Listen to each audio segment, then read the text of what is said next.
Shalom saudara-saudari yang terkasih di dalam Kristus Tuhan. Kita percaya semua yang mendengarkan renungan ini berada dalam perlindungan Tuhan dan senantiasa diberkati oleh Tuhan. Perkenalkan, nama saya Alfat.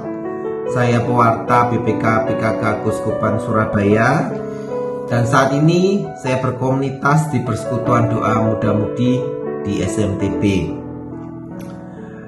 Hari ini saya akan membawakan renungan yang berjudul Kamu adalah terang dalam Tuhan.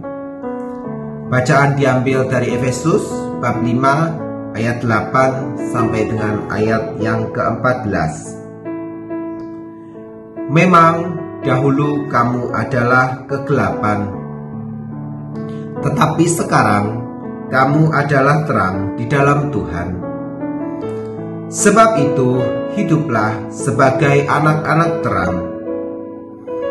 Karena terang hanya berbuahkan kebaikan dan keadilan dan kebenaran. Dan ujilah apa yang berkenan kepada Tuhan. Janganlah turut mengambil bagian dalam perbuatan-perbuatan kegelapan yang tidak berbuahkan apa-apa.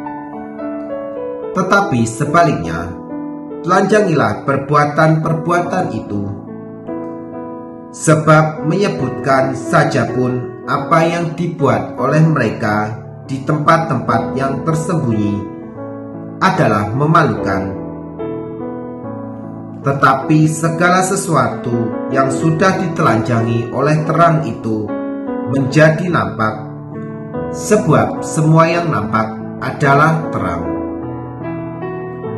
Itulah sebabnya dikatakan, bangunlah hai kamu yang tidur, dan bangkitlah dari antara orang mati, dan Kristus akan bercahaya atas kamu. Demikianlah sabda Tuhan. Syukur kepada Allah. Dalam bacaan Efesus, Santo Paulus mengingatkan setiap kita bahwa kita semua adalah terang dalam Tuhan. Ketika kita sudah bertobat dan percaya bahwa Kristus bangkit dari antara orang mati, kita yang dahulu hidup di dalam kegelapan sekarang sudah menjadi terang, karena Kristus telah bangkit dari antara orang mati. Santo Paulus menegaskan kita bahwa kita harus bangkit. Yang saat ini sedang tidur, kita harus bangkit dan menjadi terang bagi banyak orang. Dalam bacaan ini, Santo Paulus mengajarkan bagaimana kita menjadi terang dalam Tuhan.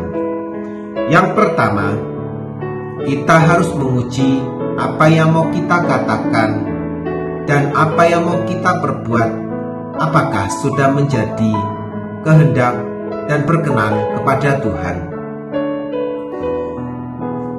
Pada saat yang lama, saya pernah menghadap suatu pemilik lab.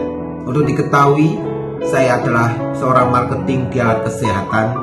Jadi saya berkeliling dari satu klinik atau satu lab, dari satu rumah sakit ke rumah sakit yang lain. Pada waktu itu, saya dipanggil oleh seorang pemilik lab. Saya bingung kenapa dia memanggil saya. Kemudian saya berdoa. Saya berpikir juga kenapa dia mau panggil saya. Kemudian saya masuk dan memberanikan diri untuk mendengarkan apa yang pemilik lab itu mau sampaikan kepada saya. Dan pada waktu itu Tuhan katakan kepada diri saya untuk dengarkan saja apa yang hendak dia katakan. Kemudian pemilik lab itu bercerita panjang lebar tentang satu orang di dalam lab yang tidak suka dengan saya dan menjelek-jelekan saya dan juga perusahaan saya. Pada waktu itu ada perasaan sebenarnya ingin mengungkapkan kemarahan, tetapi pada waktu itu Roh Kudus bilang ke saya, diam dan dengarkan dia. Karena itu pada saat itu saya diam mendengarkan dia bercerita, dan akhirnya dia bercerita bahwa orang lab ini terbongkar sendiri kejahatannya tanpa saya harus menjelekkan orang tersebut. Jadi saudara-saudari yang terkasih dalam Kristus, tidak semua orang yang menjelekkan kita harus kita respon dengan kemarahan. Tidak semua apa yang orang katakan tentang kita, kita juga harus marah dan juga meluapkan emosi tentang orang itu. Jadi kalau kita mau katakan dan mau perbuat apa yang mau kita berikan kepada orang lain, maka kita harus memikirkan kembali apakah yang mau kita lakukan sungguh berkenan kepada Tuhan. Yang kedua, Santo Paulus juga meminta kita untuk berani mengambil keputusan untuk meninggalkan segala kejahatan. Di sini kita tidak boleh namanya coba-coba. Saudara-saudara yang terkasih, sebagai pengalaman bahwa dosa pornografi itu adalah dosa yang sangat mengikat, termasuk ke saya.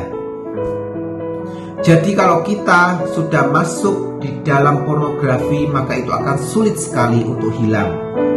Jadi kalau saudara-saudara yang terkasih, kalau kita sudah ambil keputusan untuk meninggalkan pornografi, maka melihat pun, mencoba pun jangan saudara lakukan. Tetapi tinggalkan itu dan jangan lakukan perbuatan yang tidak berkenan kepada Tuhan. Yang ketiga, kita harus berani untuk menegur sesama kita yang melakukan perbuatan yang tidak baik. Misalkan di dalam lingkungan pekerjaan, kalau kita tahu bahwa kita punya teman kerja yang suka curi-curi waktu, ataupun mungkin suka mencuri uang dengan cara yang tidak benar, kita harus berani menegur dan kita harus menunjukkan bahwa perbuatan itu adalah perbuatan yang tidak baik. Kalau kita tidak berani menegur orang itu, maka orang tersebut juga tidak tahu bahwa yang dia lakukan adalah kurang baik.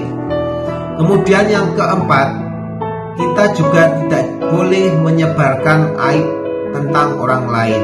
Di sini kita diajarkan seringkali kalau orang lain ini berbuat yang tidak benar, kita bercerita, kita menggosip, kita mengatakan yang tidak baik tentang orang itu, dan akhirnya bahwa orang itu juga tidak tahu apa yang dia lakukan. Di sini Santo Paulus ajarkan bahwa ketika ada orang lain yang berbuat salah, kita juga tidak boleh menggosipkan orang itu, tetapi justru kita harus menegur secara pribadi orang itu. Jadi saudara-saudara yang terkasih dalam Kristus, kalau terang itu sudah bercahaya dalam diri kita, maka buah yang Santo Paulus katakan bahwa adalah kebaikan, adalah kebenaran dan keadilan.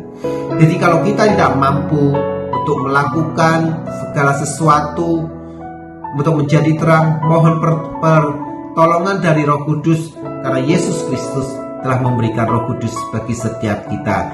Kiranya Tuhan memberkati sepanjang hari ini dengan berkat yang luar biasa, dan Roh Kudus boleh ada untuk menuntun hidup kita. Tuhan Yesus memberkati.